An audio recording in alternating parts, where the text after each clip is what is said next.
getting ready to go for the evening walk down to the river, and they've got this caribou tied up. He's eating the plants, and that was kind of, I think he's albino. He's still a little bit young, and he looks peaceful and docile. But the truth is, and why I'm standing way over here, is if you piss them off, they will flat out kill you. And the story is from my wife. They don't stop when they get you on the ground. They use their horns and they keep sticking you and attacking you till they are sure you are dead. So, and they don't particularly like white guys. They're a bit prejudiced. The weather is nice again. I hope it stays nice for this weekend so we can take the boat out. We had a pump boat built, which is the skinny boat with outriggers. It has twin motors. Each is 20 horsepower diesel. Each one has its own propeller. And it's capable of going far. But I really made it too big because it's hard to manage in the port. Mount, hop on! You have to have a couple of guys help out. Hop on! These workers going home from working in the fields, very hard work. These are the family dogs. They like to go walking with me. I was talking yesterday about missing the USA and a lot of the things that are wrong with the Philippines. And Filipinos by nature are just good people. Hop on! Their culture is friendly to each other. Like somebody's walking by your house while you're eating, you'll always say, "Kaon," means let's eat. Like you're offering them to eat, and they'll always say no. Good afternoon. Even if they're starving, they're gonna say no because of their pride. But it's just a way of saying hello. It's the way they do it here.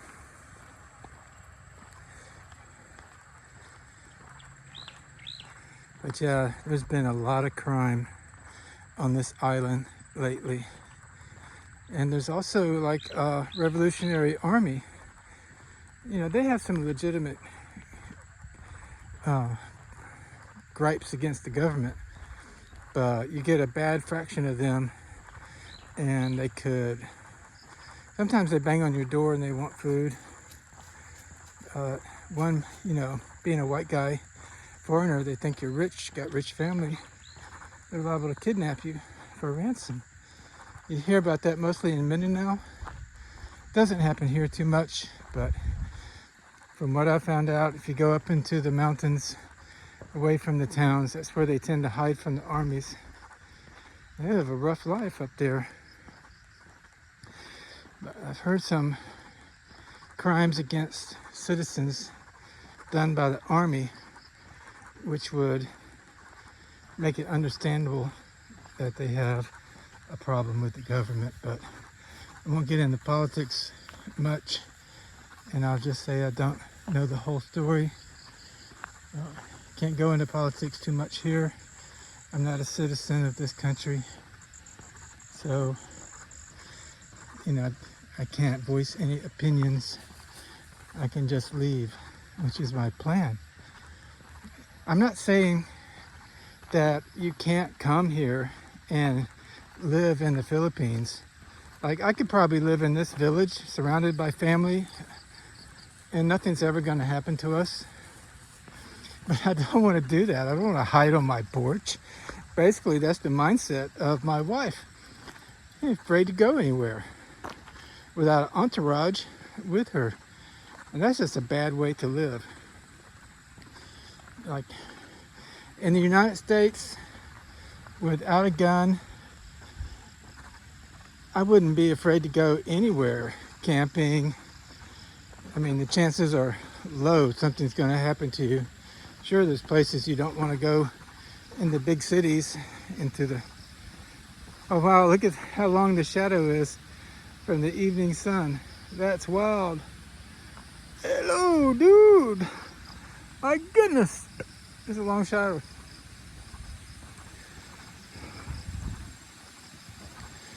Next month we're gonna harvest some sugar cane. Maybe there'll be enough to finish the upstairs, because I'm trying to save money to go to the USA. But yet I'm building a second story to a house here in the province where I don't want to live. Hey, bye-bye. That's my wife's brother and his wife and baby. They're going home. It's a ways from here. But yeah, the second field hopefully will pay for finishing out the second floor. But I'm thinking about kind of halting construction so I can save back up a little bit of nest egg, because going to the USA is expensive. And we have to travel to Cebu and stay in a hotel above the consulate, which is kind of expensive, but it's nice, it's fun, to get our son's passport and to get him put on my Social Security as a dependent. But back to my point, you know, if you're like I was, things have gone wrong with your retirement, you got Social Security and it's not enough to live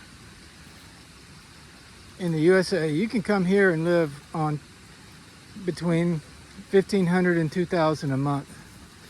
$2,000 is much better than $1,500, especially if you want insurance. And it gets more and more expensive the older you get. These dogs have so much fun when I take them walking.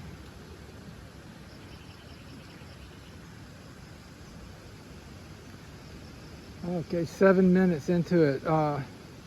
Yeah, you can come over here. You can find a good wife. You know, it's subject of another video about how to find a good wife. But they are to be had, especially in the province. They're raised up with good values. Believe it or not, you can find virgins over here. Absolutely, it's true.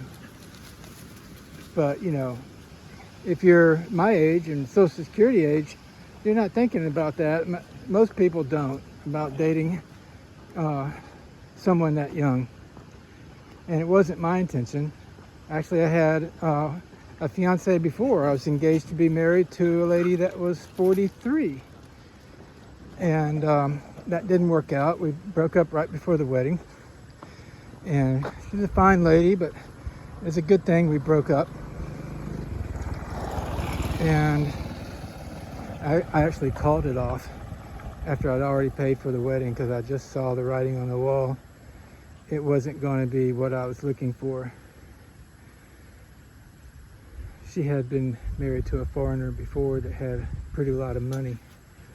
She was kind of expecting the same thing, so that's a mistake. There's so many women over here. Just stay away from ones that have been married to a Filipino, especially if they've been married to a foreigner. There's plenty of single women over here, and there's plenty of single ones that don't have children. I mean, you know, there's plenty of good girls that have children, but the point I'm trying to make is you don't have to. The market is so big, you got to come over here with the mindset that you are the prize. Even if you're old, not so good looking, and you got a beer gut, you're still the prize. Especially if you're making close to $2,000 on your Social Security, you are a prize here because of the poverty and the economics. You won't be a prize to the women in a family with lots of money. Yeah, they're not going to look at you. But for a family, a woman who your income can make a difference in her life, elevate her life, if you're kind to her, romantic, you can have a real relationship. And they don't think about so much like, oh, well, he's going to die in 10 years.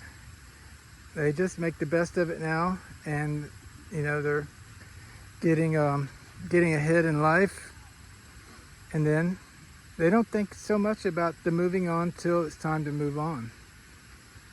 So and if you're sick, you got some illness problems, you can find a woman over here that will understand that and take care of you.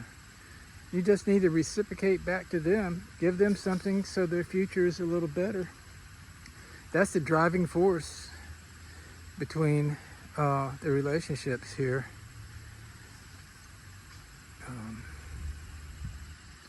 That's about all for today, guys. As always, thank you so much for watching. Please like and subscribe if you made it this far. And we'll be uploading some videos of some nice places to go visit here soon, some beaches and resorts and things like that. But I'm just trying to give a lot of information about, you fall in love with a girl and she's in the province. Maybe don't do like I did and go live in the province next to her family because you think it'll make her happy. Because after 6 months a year, as beautiful as she is and attracted to her as you are going to be tired of living in the province. Bye-bye.